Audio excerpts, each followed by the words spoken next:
Okay, so ayun. What's up mga kabagis? Jubilito TV official po at eto na naman po muli ang isang edisyon po ng ating reaction video mga kalingap at kabagis. Pero bago po natin simulan, shoutout po muna natin Kuya Val Santos Matubang, Ate Edna Vlogs at Kalingap Rab. Siyempre po sa ating mga kalingap netizens, mega love shoutout po sa inyong lahat. So ito na nga mga kalingap at kabagis, no? Usapang lindol muna tayo mga kalingap at kabagis dahil nga po ito ang trending na usap-usapon ngayon na di umano, mga kalingap at kabagis, no, yung bahay na ipinagkaloob ng Team Kalingap dito po sa dating beneficiaries ay nagtamo di umano, mga kalingap at kabagis, ng pinsala ng dahil po dito sa lindol na ito, mga kalingap at kabagis. At dito po sa mga live ng mga sumusuporta dito kay Dalaga ay masasabi po natin na lumalabas na parang napakalaki, no? Napakalaki ng pinsala na natamo nung bahay, mga kalingap at kabagis, no? Pag sinabi po nating napakalaki or technically ay na-damage yung bahay, ay physically makikita mo talaga yung pong naging resulta nung lindol na yon, no? Mga kalingap at kabagis. Pero alam naman po natin sa mga nakatira dyan sa Pilipinas na alam naman po natin na talagang ang Pilipinas ay prone, no, sa lindol dahil tayo po ay naka-align or kasama po doon sa tinatawag nating Pacific Ring of Fire. So ang lindol sa Pilipinas, mga kalingap at kabagis, ay masasabi po nating parte na po ng ating buhay at hindi po makakalusot kahit ano pang lugar sa Pilipinas pagdating po sa lindol. Ang pinagkaiba na lamang po ay kung gaano kalakas yung lindol na dumadapo sa isang lugar. Ayan. So dito nga mga kalingap at kabagis, no, base sa mga live streaming ng mga sumusuporta dito kay dating beneficiaries ay yun, kagaya na sinabi ko kanina, ang laki daw po ng pinsala na parang ang lumalabas po mga kalingap at kabagis ay parang hindi na pwedeng tirhan, unsafe na daw pong tirhan. Ganon po yung mga speculations na lumalabas dito po sa social media. Pero ito po ang malinaw, mga kalingap at kabagis. Wala pa pong video or kahit larawan man lang na makakapagpatunay kung gaano nga po ka-extend yung damage. Kung meron man, yung pong bahay. Kasi, mga kalingap at kabagis, base doon sa video upload ni Kuya Jens sa kanilang ocular, no? Pag sinabi mo ocular, it is more on visual, mga kalingap at kabagis, no? Visual inspection. Madali ang visual inspection, no? Sila'y napadaan doon po sa bahay at base po sa visual inspection ni Kuya Jens, ni Engineer Jens, mga kalingap at kabagis, ay sa panglabas po ay wala naman pong makikitang malaking damage, no? Or mga malalaking crack na lumabas ng dahil po sa lindol na ito, mga kalingap at kabagis. Kaya nga po ang ipinagtataka natin ay saan po kaya nakuha ng mga nagla-live at nagsasabing napakalaki yung pinsala ng bahay, mga kalingap at kabagis. Doon mismo sa dating beneficiaries, well, patunayan po, no? Patunayan po dapat na napakalaki ng pinsala ng bahay. Magpakita ng video or magpakita ng larawan. At dapat po, 'di ba? Structurally compromise yung integrity ng bahay. Ano pong ibig sabihin noon, mga kalingap at kabagis? Pag na-compromise na po ang structural integrity ng isang bahay, ay yung mga major, no? Mga major parts katulad po ng biga, katulad po ng mga column, no? Mga reinforce na mga column at biga ay totally malaki yung damage. Then doon po tayo makakapag-conclude, mga kalingap at kabagis, na ang bahay po ay structurally unstable. Pero kung mga palitada, no? Kung mga palitada, mga dingding, yung mga hollow blocks ang may bitak na hindi po parte, no? Hindi po parte ng structural integrity ng isang bahay, ay we cannot consider it na talagang unfit para po tirhan, mga kalingap at kabagis. No? Kasi normal po na talagang magbibitak, no? Ang isang palitada, ang isang flooring, mga kalingap at kabagis, dahil po ibang load ang natatanggap niyang mga yan, no? Ibang load sila, ika nga, mas nag-e-excel, no?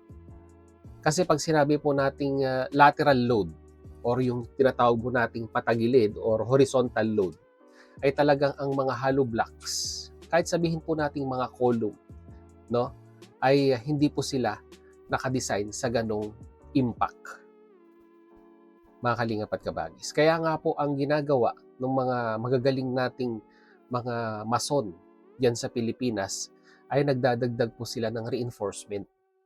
Ano po ba yung reinforcement? Yung po yung mga pagdagdag ng mga extra na bakal, rebar sa bahay para po maiwasan yung mga crack na yan. Lalong-lalo na po sa mga dingding at sa mga flooring.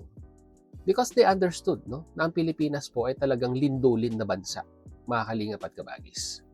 Kaya nga po isa sa mga kilala ko po at pinakasikat na engineer diyan sa Pilipinas ay nagsalita na rin po patungkol dito, mga kalingap at kabagis. Then later on, makikilala po ninyo kung sino po yung tinutukoy ko.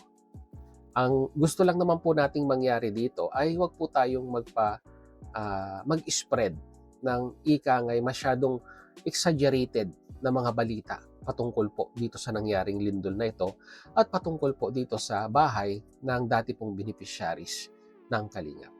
No?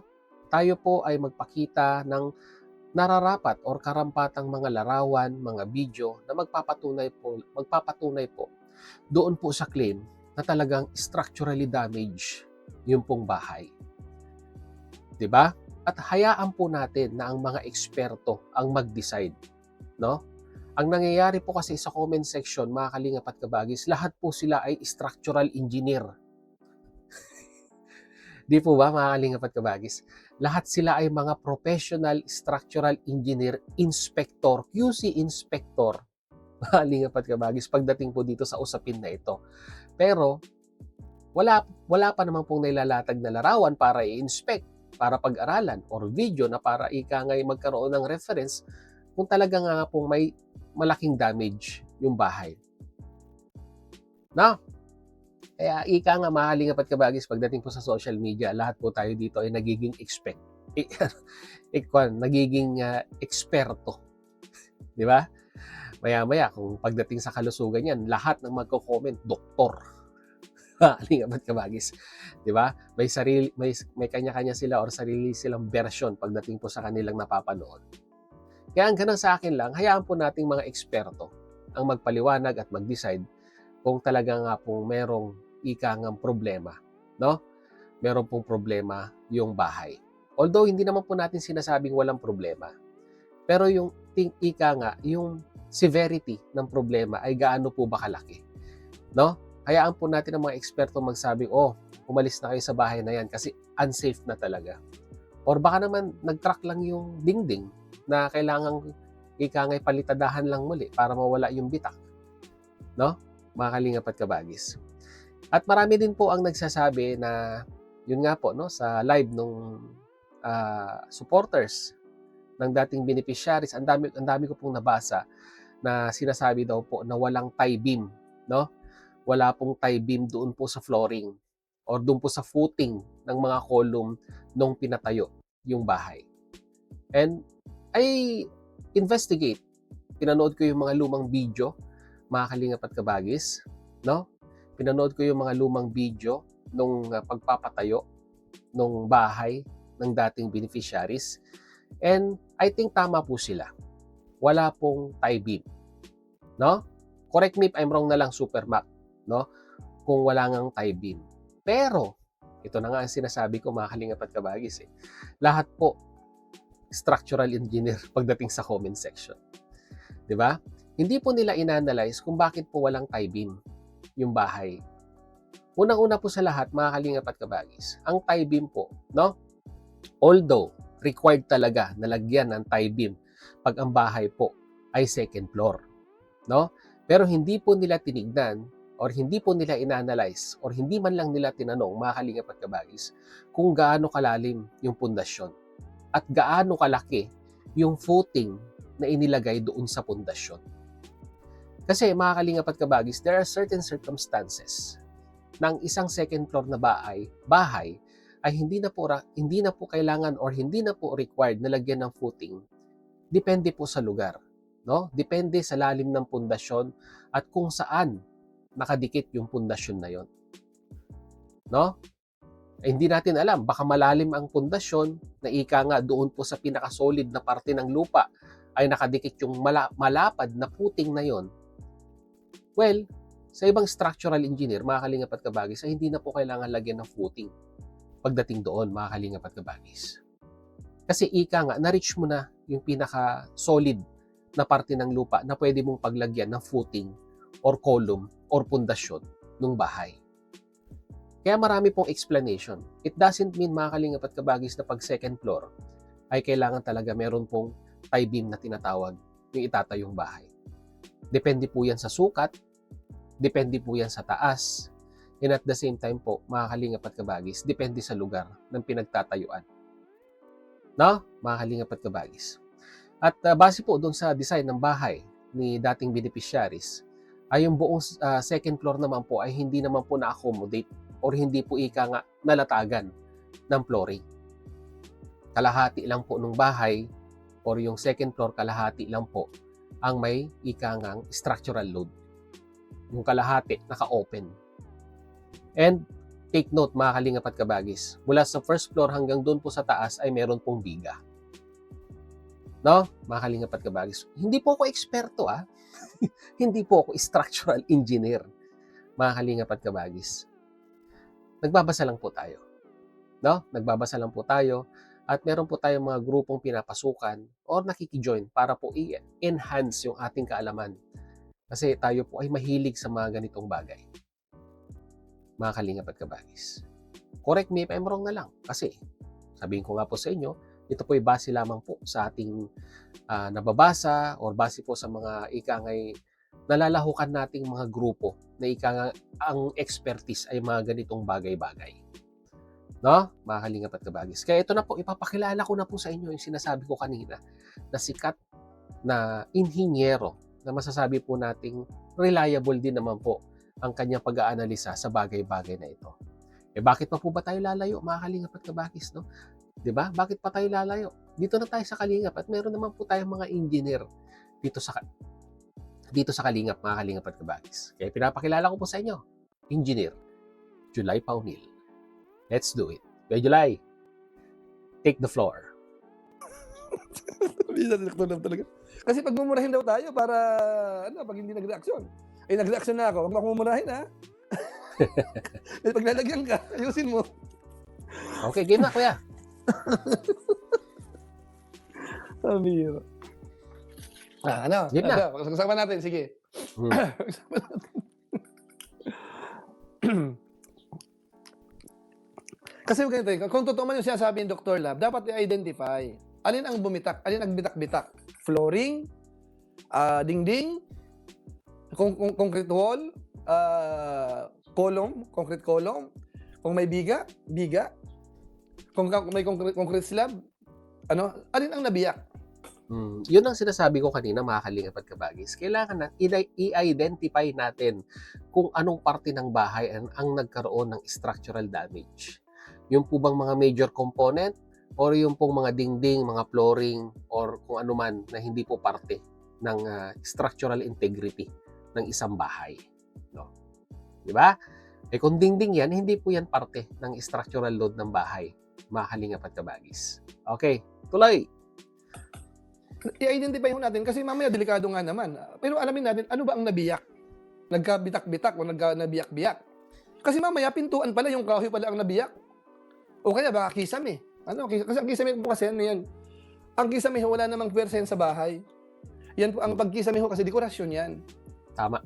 Ano po, pero hindi yan ang bibitbit po ng ano ng load ng bahay. Hmm. So kung Okey. kisame yan, halimbawa palagay mo na mahina yung pagkagawa ng kisame, babagsak yun, pero ibig sabihin hindi gano'n kadelikado kasi ano yun, tawag dito, madali siyang i-repair.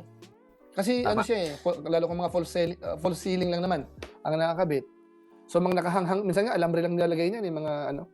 So kasi siyempre 'pag gagalaw yan.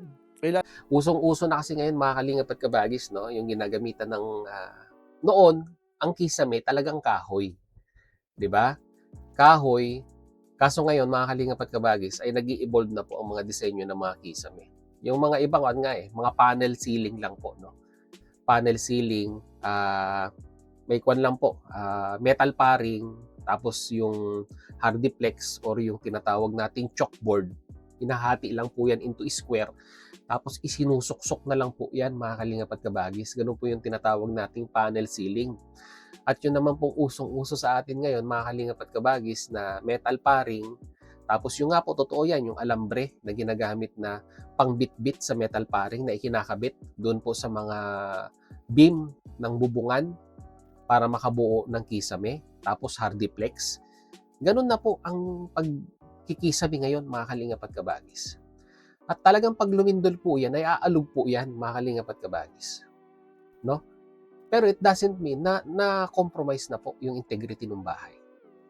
Uulitin ko po, kailangang i-identify natin anong area yung nagkabitak-bitak. Sabi nga po ni Kuya July or ni Engineer July Paunil. Kung biga ang nagbitak, kung ang kolom ang nagbitak, well, ibang usapan na po yan. Kaya nga po, napaka-importante mga kalingap at kabagis na meron po tayong ipinapakitang video or larawan para hindi po ma-mislead yung mga viewers. Na, pagpatuloy natin. Lalo kung gumawa pa ng mga kubkub na ano, mga mahina yung ano, pwedeng masira yun. Pero ang punto ko po dito, alamin natin kung main structure ba ang nasira or hindi. Tama. Kasi kung main structure na yan, iba ang ano nun, iba ang mga remedyo niyan. Halimbawa, yung column naputol.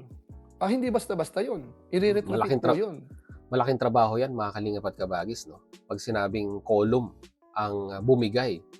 Pero, syempre, nai-imagine ko column bumigay or sabihin nating nahati, pwedeng mag-crack, no? Pwede siyang mag-crack mga kalingap at kabagis. Pero yung mga bakal na nilagay doon na mapuputol, malabo po yan. Pwedeng mabend, pwedeng bumengkong. Pero yung ibang klaseng intensity na ng lindol yan, mga kalingap at kabagis, na ika nga yung bakal mababali. I-retrofit, tama ko si Kuya July, no? Titik-tikin yung buong na compromise na part ng structure, mga kalingap at kabagis, at maglalagay ng mga additional rebar, then saka po muli lalagyan ng concrete or yung tinatawag po nating buhos, mga kalingap at kabagis. Ganun po yung sinasabi or gustong tukuyin ni Kuya July dito. No? Pagpatuloy natin. Ano po? Pero pagka halimbawa mga o sa ceiling nga, iba-ibang usapan 'yon.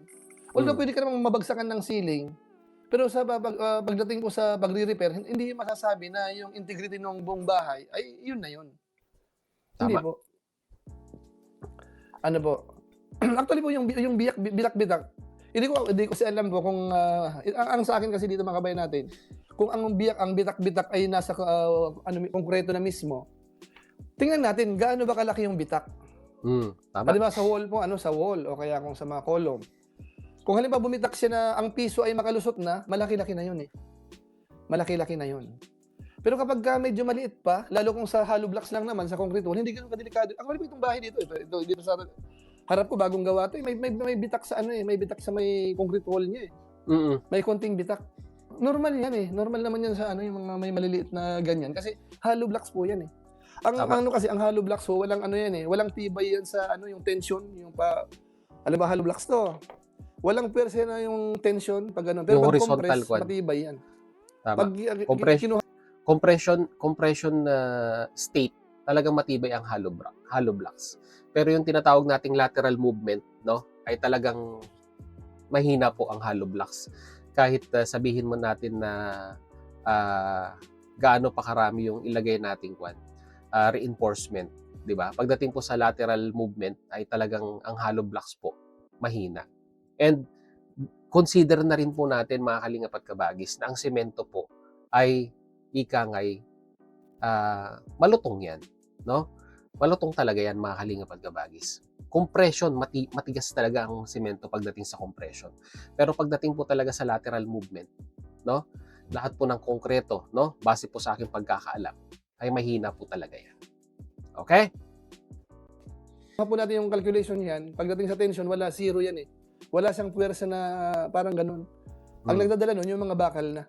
Correct. Pero sa compression naman, sa compress, matibay naman ang semento. Alam ko niyo po. So ngayon po, ang tibay ng ang tibay ng bahay ho, actually po sa pagdi-design po niyan, hindi naman nagre-rely sa akin po kung sakasakali lang pong concrete wall. Kasi pakita ko po sa inyo to ha. Dito sa bahay, just kinaupan ko. May maliit ditong bitak eh. Ayan, tingnan niyo po Ayan.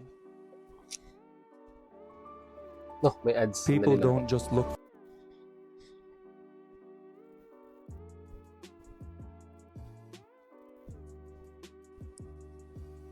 Nakita niyo mo yung maliit dito? Ayan. Maliit yan bitak. Dito sa isa pa, doon sa kabila pa. Ito yung makita niyo May po mga dyan sa bitak na gilid. palang Nakikita bahay niyo ni po Kuya ba? July, no? Ayan. May bitak na konti, Pero maliit lang siya. Maliit lang po siya. Yung ganyan po, normal yan. Tama. Kasi pag naiinitan. Pero ang tanong dyan, pag nagaganyan ba ang bahay, kamakitong bahay ko, dapat ba kabahan na ako dito? Hindi na ako titira dito kasi mamaya mag-aftershock, mag-iba yung bahay namin dito. Di ba po? Ano yan, para sa akin ho, tingnan mo na kung nagbitak-bitak siya, tingnan nyo kung gaano yung gap. Kasya na ba ang ballpen? Okay. Dagdag na rin natin. Mamaya sabihin nila, mga kalingap at kabagis, sa Pilipinas lang may ganyan. Tayo, nandito tayo sa ibang bansa, papakita ko rin. Ang bihira. Papakita ko rin yung mga bitak-bitak. Ayan mga kalingap at kabagis. No? Ito. Ayan nakita nyo yan? May bitak din yan. Considering na ang Middle East ay, mga kalingap at kabagis, ay napaka-minimal lang po ng bumibisitang lindol dito, mga kalingap at kabagis. Pero tingnan nyo, yung mga bahay, no? Or mga building dito ay nagkakaroon din ng bitak. Kasi normal po, mga kalingap at kabagis, yung mga bitak-bitak na yan. No? Huwag po natin gawing exaggerated yung mga bagay-bagay. No? Sabi nga po ni Kuya July, pag yung piso ay sumusuksok na, ibang usapan na yan. Pero yung mga microstructural cracks na tinatawag natin, ay tolerable po yan, mga kalingap at kabagis. Sige, tuloy mo Kuya July. Kasi na po yung ballpen, napakadelikado na po noon. Pero kung yung piso, baka yung piso hindi mo maisuot. O kaya hindi pa masyado siya. At saka kung saang location. Halimbawa, kung ang nagbiyak ay yung mismo, concrete slab, delikado yon. Lalo second floor yan. Ang nagbiyak na doon, delikado yon. Pero kapag ho dyan sa may concrete wall, di masyado. Kasi ang iba kasi, ganito yung mga kabayan po natin. Ang iba, kaya hindi masyadong nahalata, kasi gumagamit sila ng magandang klase ng pintura. Saka yung tawag nito, yung plaster, wall plaster, no? Medyo makapal-kapal yung pagkakalagay ng wall plaster, and at the same time, maganda yung klase ng ginamit na wall plaster. Kaya yung wall plaster na yon, mga kalingap at kabagis, nakakapag-adapt siya doon po sa pagkakaroon ng mga micro cracks ng flooring or nung dingding, mga kalingap at kabagis, pag in-applyan mo nun. No? Kumbaga, makikita mo talagang pinapalitadahan muna nila yung dingding. Nilalagyan nila ng magandang plaster bago po, tapos nililiha pa nila, mga kalingap at kabagis, bago po nila pinturahan yon. So, doon pa lang, di ba? Magandang klaseng plaster, magandang klaseng pintura, ay talagang very minimal ang makikita mong crack niyan kahit umabot pa ng ilang taon. Pwera na lamang po talaga kung merong talagang malakas na lindol na bumisita at talagang maaapektuhan po yun. No? Minsan yung sa loob niya may konting crack doon, pero sa exposed sa side, hindi siya lumilitaw kasi may mga sealer na nilalagay, yung mga magandang klase ng primer. Hindi siya masyadong na-expose. Correct. Minsan naman, pag nag-repaint ka, nagmasilya uli, sa loob niya, may konting crack yun. Pero sa labas, hindi mo siya makikita. Okay? Pag mga maliliit lang po yan. So, hindi ganun kadelikado pa yan pag sa mga wall-wall lang. Kasi hindi naman po ang wall ang nagdadala ng structure. Tama. Ano po, ayan, kwentuhan ko kayo ng ano, ito base sa experience po ito. Ano, sa ibang bansa po, sa ibang bansa, kamukha sa Middle East, kapag gumagawa po ng building doon, gumagawa ng building, mga bahay na malalaki, ang hollow blocks po nila, hindi nilalagyan ng bakal. Tama. I agree to you, Kuya July. Ang dami ko na nakitang construction ng mga building dito po sa Middle East. Ang lalaki, mga kalingap at kabagis, ang lalaki nung ginagamit nilang hollow blocks. At partida pa, insulated na hollow blocks yung ginagamit. May styrofoam sa pagitan, no? Para mag-deflect ng init. Dahil alam nyo naman po dito sa Middle East, mga kalingap at kabagis, pag summer, talagang grabe po ang init.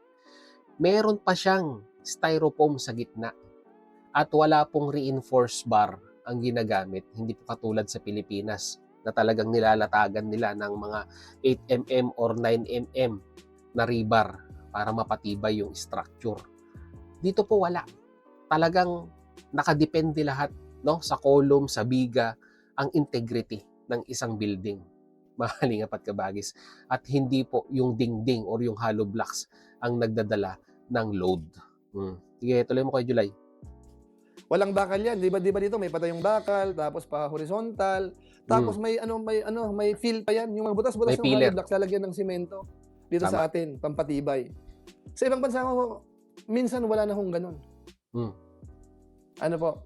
Kasi ang una kasi pag nakahalo kasi yan, pag halo siya na walang fill, pang ano siya ng init, yung init sa labas, hindi siya tatransfer agad sa loob. Kasi may hangin doon sa loob eh. Kumbaga hindi nila inaasa sa wall ang puwersa ng bahay. Ang puwersa ng bahay nagdadala po pundasyon, yung column, mga Tama. beam. Yung mga hollow blocks po, kumbaga parang partition lang yan pang takip. Correct. So may mga bansa na na base sa standard nila, hindi kailangan lalo kung ang lugar ay hindi masyadong nililindol. Allowed po 'yun. Wala nang hindi nila pinapatibay yan, parang pangharang lang 'yun. Pero sa Pilipinas, ang ginagawa natin dito, kung yung column natin ay maliit, titibayan mo na yung hollow blocks tapos doon mo na ipapatong yung puwersa. Parang yung wall niya ay nagdadala na rin ng load niya. Pero sa mga tamang design, ang nagdadala ng puwersa niyan, yung column, kamukha nito. Column. Kahit ito medyo harang sa akin sa likod ko, hindi ko pinatanggal. Kasi ito ang nagdadala ng puwersa ng maliit na structure dito sa taas. Kasi second floor po ito eh. Kahit na nakakasira siya sa design, hindi ko pinatanggal kasi iyan ang dadala ng load. So kung mabiyak man ang hollow blocks dito, sa harapan ko, okay lang kasi yung puwersa nito nandito. Yung pinaka-trusses ko sa taas, dito yung load nun, may biga ako dito. Ayan, beam yan. So dyan po ang load dyan. Pag yan po ang bumigay, delikado. Pero pagka yung mga minor sa wall, hindi pa ako kakabahan po noon. Kasi may initan, mauulanan, minsan nagka-crack yan. So ang ginagawa ko naman, nag-maintain ng bahay, i-repaint, mamasilyahan, repaint. Wala na yung biyak. Pero sa totoo, nandun ang biyak, doon nasa loob yun. Nakatago lang. Okay, so nakuha niyo po ang ibig sabihin. Hindi ko sinasabi na walang problema. Kasi hintayin po natin yung mag-i-inspection na marunong. Hindi vlogger. Kasi ang vlogger, issue ang palalabasin dyan. Correct. Kuha. So yun, mga kalingap at kabagis, no? Ang linaw naman siguro, no? Napakalinaw nung paliwanag ni Kuya July regarding po dito sa usapin na ito. Lalong-lalo na po, no? Sa pinakahuling parte. Nahayaan po nating mga eksperto ang mag-inspect dyan sa bahay na yan at hindi po vlogger. Lalong-lalo na kung yung vlogger po ay kasama or ikangay naka-align sa kanilang grupo. Dahil syempre po, mahalingap at kabagis, pag sila po ang nag-inspect niyan, ay meron po silang agenda. Ano po yung agenda, mahalingap at kabagis? Na siraan yung pinagawang bahay ng kalingap. 'Di ba? Kung gugustuhin nila or mamarapatin nila, marami naman po na pwede pong mag-inspect niyan, 'di ba? Mga structural engineer, mga licensed structural engineer, punta sila sa munisipyo. Humingi sila ng tulong na i-inspect yung bahay. Kung talagang safe pa bang tirahan o hindi, 'di ba? Pero wag pong vlogger, 'di ba? Wag pong vlogger kasi syempre may interest din yung mga 'yan. Lalong-lalo na po pag yung vlogger ay hindi naka-align sa tama, no? At naka-align lang sa kanilang prinsipyo or sa kanila ipinaglalaban. Mga kalingap at kabagis. So, yun lang po. Nabot tayo ng kalahating oras sa ating reaction video ngayong araw na ito. And siguro kung kaya pa mamaya, ay gagawan din natin yung reaction. No? Gagawan din natin ng reaction yung pong naging sagot ni Super Mac regarding dito. Mga kalingap at kabagis. Kasi nag-post siya. May post siya. At tingnan natin kung yung challenge na yon ay ika nga ay didinggin nung kanyang pinapatamaan. Mga kalingap at kabagis. So, yun lang po. No? Kagaya ng dati, your comment matters at wag po tayong maging eksperto pag hindi po natin linya. Kalingap at kabagis. No? Mag-comment lang po tayo base po sa ating nalalaman. No? Huwag po tayong magmagaling, huwag po tayong masyadong maging maalam na hindi naman po natin linya ay nagiging eksperto tayo. Kagaya nga po na sinabi ko kanina, kung usapang engineer-related or engineering-related ang topic ay lahat po tayo ay nagiging engineer, mga kalingap at kabagis. No? So, yon. Your comment matters. Mag-comment po kayo sa ating comment section at sa mga hindi pa nakasubscribe, ayan po, subscribe nyo na po, Jubilito TV Official. At hihingiin ko na rin po ang pag-like ng ating video upload for today dahil malaking tulong po sa amin yan, yung pag-like ng aming mga ina-upload na video para po sa recommendation and algorithm po, mga kalingap at kabagis. So, yun lang. Hanggang dito na lang. Once again, this is Jubilito TV Official. As I always say, mga kalingap at kabagis, peace, God first. God bless po. Oops. Bye.